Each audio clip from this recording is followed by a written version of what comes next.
Hi and welcome.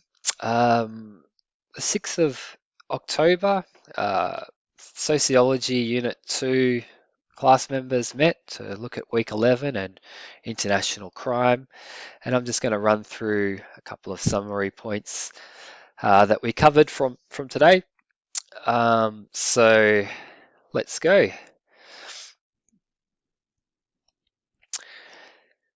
All right, so in week 11, international crime, this class we examine the international nature of some types of crime, such as one, illegal crime, illegal drug trade, two, people trafficking, and three, terrorism. So actually one of the main tasks is for you to choose one of those three types of international crime and to research and develop a presentation on that. We also, from the class, also were hoping to explore some causal factors or influential factors which affect international crime. So let's get on to the three types of international crime covered this week. One is illegal drug trade. That's global black market dedicated in the cultivation, manufacturing, distribution, and sale of drugs that are subject to drug prohibition laws. Um, Importantly, the organizational structure is transnational. There's quite a complex organizational structure in such international crimes. It might be produced in one country, manufactured in another, sold in another. The profits might be going into different nations. There might be a whole host of other illegal activities such as money laundering, extortion, and such things that might make up such a organized illegal trade arrangements. The second one, people trafficking. This involves the recruitment, transportation, transfer, and harboring of persons by means of threat or use of force or other forms of coercion, adoption, fraud, or deception. Here's some quick overarching statistics. 78% of slavery victims today are in labor slavery, 22% in sex slavery, 26% under the age of 18. To give some example of this, I drew upon an example from when I was working in the Maldives, and there were numerous workers that had come over from. I was working in the Maldives as far as an education project, and on the island there was a number of um, uh, young men from Bangladesh that had been employed in local cafes, fishermen cafes, and things like that.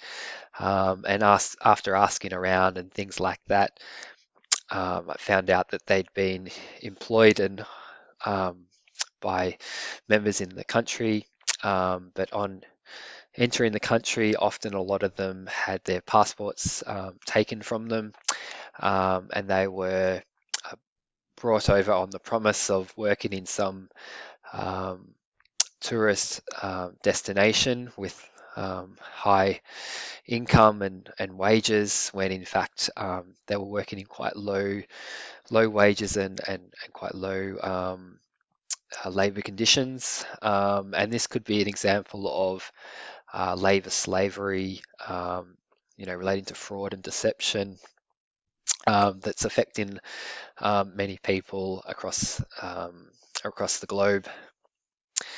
The third one that's mentioned here, I won't talk too much about it, but terrorism as an international crime. This one probably relates more to ideological purposes, political, social, economic, calling for political, social, economic, or cultural change in one way or another through means of violence. So um, there's a couple of resources to follow up in the PowerPoint presentation if you wanted to get a sense of how COVID is affecting the organization of international crime.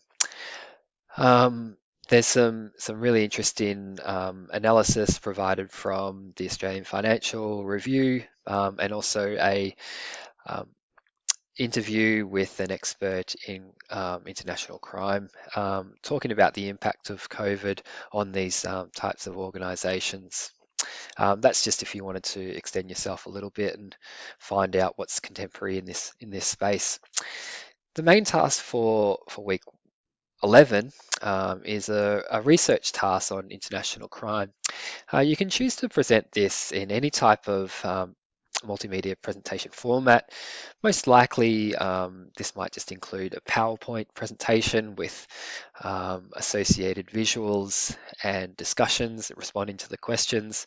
You might choose to use Prezi, or you might choose to do a video or a voice recording where you talk through some of your responses.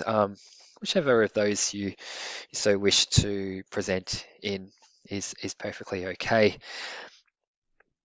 In the online class today, we talked a little bit more about this component of this main task. Describe the factors that lead people to commit crime. And with this regard and with this in mind, we talked a little bit about the notion, very broad notion of globalization. Um, that's the increasing interconnectedness or interdependency of the world's nations and their people into a single global economic, political, and global system. The sociologist Giddens talks about globalization, um, and the key central feature of globalization is a decoupling of time and space, the idea that the world seems smaller because with instantaneous technologies, communications, knowledge, and culture can be shared around the world simultaneously.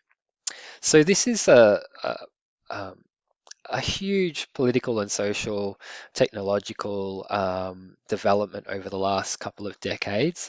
It has far-reaching impact on all aspects of our daily life, from stores that we visit like Bunnings, which are largely standardized and based on, Walmart in America, through to types of food we eat, McDonald'sization, standardization of things, that's largely tied to globalization projects. So it's really a big field for sociology, this concept of globalization. It's also a contested field. By that I mean that there's a lot of debate on the extent and impact of globalization.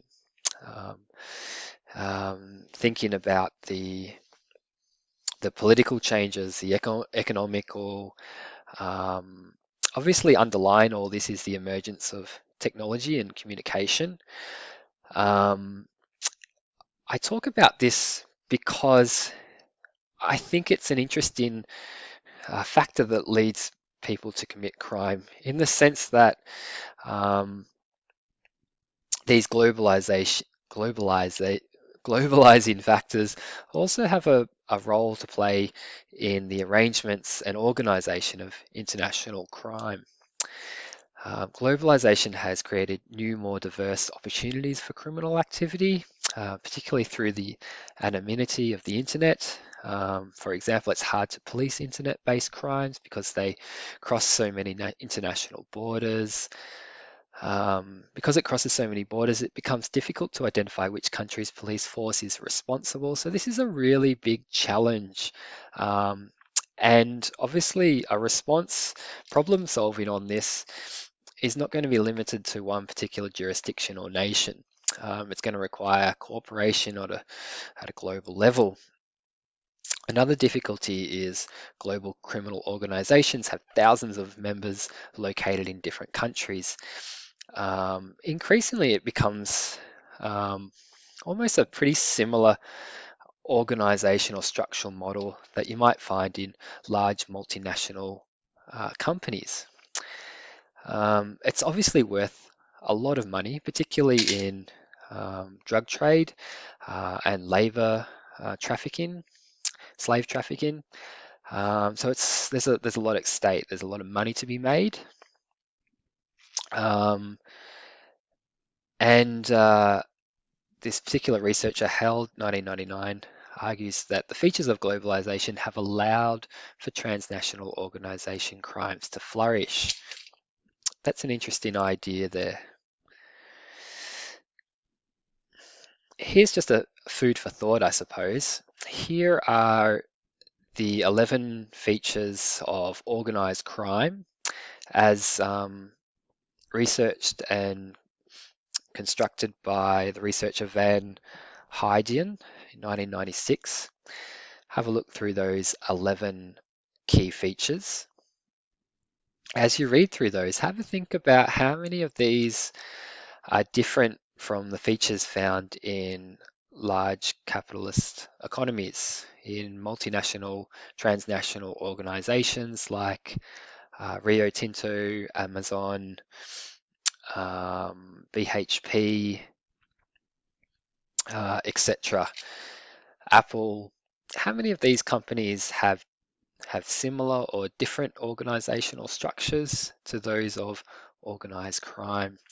We thought that number 5, number 7, and number 9, maybe there's a difference of degree there between legal businesses and organized crime structures, but in some instances it becomes a bit murkier. Um, these 2 points relate to the last parts of the main task this week. Explain how the United Nations guidelines for the prevention of crime have been applied by nations in attempting to address the crime. For that, you would need to look at the United Nations guidelines for the prevention of crime. And there's an overview of that in the week 11 material. If you want to delve a little bit deeper into it, I'd recommend this handbook, I suppose, guidelines from the United Nations. It gives a lot more information on those guidelines for the prevention of crime. Here is a list of those key aspects for the prevention of crime according to the United Nations. These are very broad, overarching guidelines. So best tip would be to choose one of these and maybe allow that to frame your response to the last couple of prompts and questions for the main task this week. I talked a little bit to this one here, interdependency. What that means is interdependency, national crime prevention diagnosis and strategies should, where appropriate, take account of links between local criminal problems and international organised crime. So in Australia, there's various government bodies that are set up to try to address this. You can find some information on these websites here. This government organisation, AUSTRAC, is an interesting one. It tries to monitor financial institutions, particularly looking for money laundering, and trying to establish regulation within financial institutions. You might have seen this in the news recently because the Westpac Bank has been fined $13 billion for money laundering and as part of a child exploitation investigation. Ultimately, though, this idea of interdependency relates to organised crime because largely, as we're seeing, the sophistication and complexity of organised crime being transnational makes it difficult for any one country to police. So in order to combat, to prevent crime in this field, there's going to need to be cooperation and also sharing of knowledge and collaborative activities between various nations and their policing government bodies and things like that. We also shared, some class members had completed this task for the week. So we shared a few tips on what can be useful or handy to do when approaching this task. Um, One thing that was mentioned, I thought worthwhile to note by Millie, she said that she read through the articles provided twice. You can find those in week 11. Then she took notes on each of them to make sure I really got the required information. So that's a good strategy that you can use. Um,